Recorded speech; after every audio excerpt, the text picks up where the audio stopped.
Alright, what's going on everybody? Welcome back to the channel. So I figured I'd upload the first war of Season 25. So this is my first war with SAS.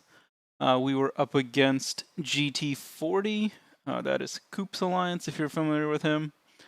So I was on Straight Path 1, both sections, with Quake and with Omega Red. So there ended up being 3 Quake fights, 4 Omega fights. So this first one is a champion.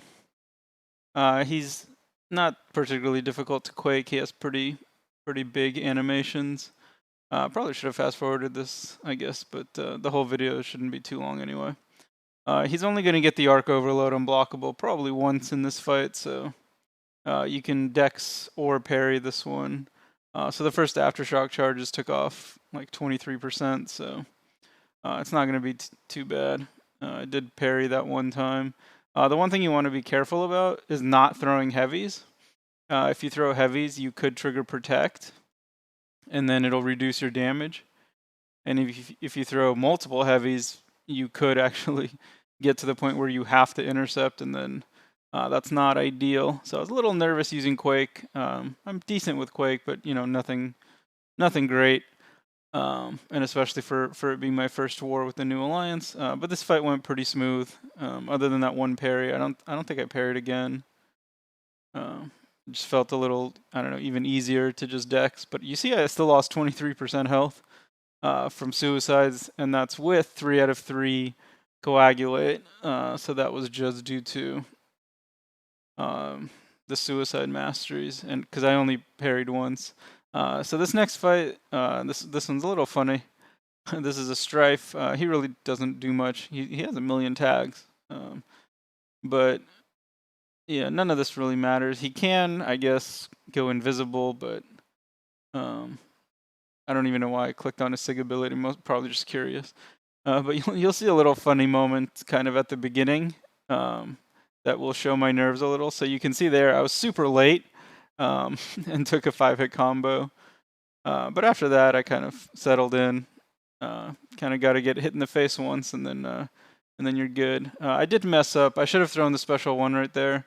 Got my healing. It was too late by the time I threw it, so that was not ideal, but not a huge deal. It's just a potion. So the next fight is an Immortal Hulk. None of these nodes do much. Armor doesn't affect Quake. Only physical resistance does, so the damage will be the same. So tossed a potion into her. She lost 10,000 health. Wow. Tossed a potion in her. This fight is actually even more important not to throw heavies because, first of all, it'll trigger protect. Second of all, if you throw multiple, you'll actually trigger the strike counter. I'm not sure how much of that stuff she shuts down or not. I think maybe it just depends on if you have the concussion on.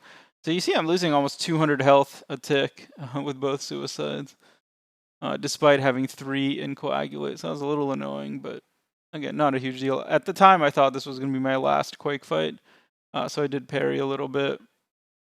But again, the main thing was not to throw heavies, and I didn't do that, so I was happy. Then he started going medium, which is actually pretty nice. It's the easiest combo to bait. He did have max limber, so you can see my stuns are a little shorter than usual. But pretty much everything. Ooh, I did throw a heavy. I forgot about that. That was not intentional. But luckily it didn't crit. So that's good. Ideally, actually, if you run Quake, don't run any of the crit masteries. If you want to build like a Quake mastery build against Protect, you take off all points in cruelty and precision, but I didn't do that for this war. So this next fight, this is the Power Snack Node 22 Kingpin. I did have the White Magneto pre-fight. I was a little worried about this one. I had fought it once before with Thing and ended up dying when he had like 8% left because he cornered me. Also, I actually took off Dexterity for this fight just in case because of the Power Snack. But he's not even awakened, so that's going to make it easier. So do kind of a slower combo, then lock in the Spores. And at this point, he's already down to like So I locked in the Spores here once again. I kind of forgot about backup recovery because I'm not used to it triggering like this early in a fight. I also kind of decided before the fight started that I wasn't really going to care too much if he got to 2 bars of power. I wasn't going to lose my spores over it, basically. So I prioritized my spores over baiting the special 1. So that special 2 is going to kill him. So pretty quick, pretty easy fight. Yeah, so that was it for section 1. And then this is path 1 in section 2. So I have a Korg and then a Namor. So pretty straightforward Omega fights. This node really doesn't have anything at all. This is basically like dueling a Korg. So my first parry landed, which kind of surprised me. And then so get the rock stacks off, throw a heavy, start the spores, and then kind of back him up with a slow combo. And then lock in the spores again. That was timed pretty well. I didn't really care if he threw SB1 or SB2. His SB1 through block isn't going to do much. I did remember to put Dex back on, which was delightful. Sometimes people forget, including myself last season. And then, yeah, that's pretty much going to be it. 1 special 2, and he is down. And at this point in time, I thought the Namor fight was going to be my last fight. But I did end up getting that Sentinel up there, that Buffet Sentinel. So ended up quaking that one. So this Namor, this is Buffet. It's only 15%, so even if I trigger it, you know, it's not a huge deal. It's not going to heal him too much. I threw in a potion, pretty unnecessary, but again, first war jitters, kind of don't want to die in your first war with a new alliance. It's never particularly fun. So I did kind of go into it thinking I didn't want to parry too much so that he didn't build too many outrages super quickly. So I interrupted the heavy, so that was good, and then I parried to get the spores. And at this time, he's pretty much down. I blocked that one because again, just didn't want to dex it. I don't remember why I didn't lock in the degen. I should have, but he was, I guess, so close to dying that it didn't really matter.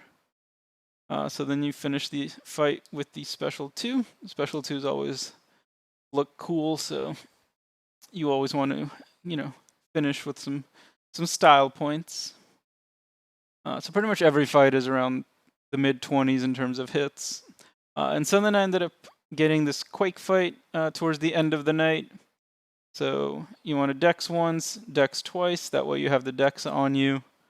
So that Buffet doesn't trigger. This fight's even more important not to throw a heavy, because if you throw a heavy and then you dex later on, you're going to give him the Buffet regen. So yeah, pretty straightforward Quake fight. He threw a heavy, which kind of surprised me. I don't know where I messed up to cause that, but it happens. No big deal. He also has pretty huge animation, so pretty easy to Quake. And then when he does that little double attack into you, that's the medium. So yeah, pretty much it. Pretty uneventful first war. At the time I'm recording this, we are down by 1 with not too many fights left, so decent chance we're going to lose. But that's okay. Our battle group did really well. We only had 1 death, so that was really nice. So really good start for us. I don't know if I'm going to upload every war. I'm a little busier than usual with some family stuff, but probably upload a few here and there. So other than that, thank you for watching, and I'll see you next time.